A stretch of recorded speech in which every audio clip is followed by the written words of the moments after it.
সালটা 1989। সকাল সকাল রশিদ ঘটকের আগমনে হেমলতা ভীষণ বিরক্ত হন। তিনি বারবার পই পই করে বলেছেন, পদ্মর বিয়ে আমি এখনই দেব না।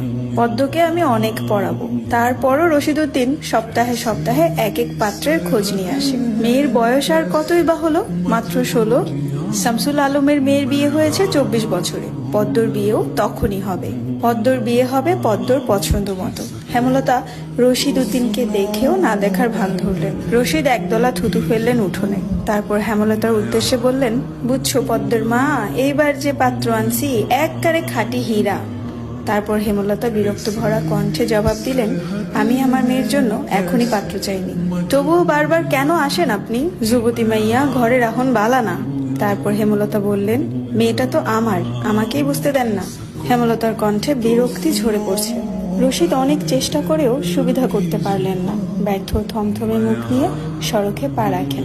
প্রতিদিনই কোনো না কোনো পাত্র এসে হাতে টাকা গুজে দিয়ে বলবে, মোর্শেদের বড় ছেলেটারে চাই। রশিদ নিজে নিজে বিড়বিড় করে আওড়ান, গ্যারামে কি আর কোনো সেরি নাই?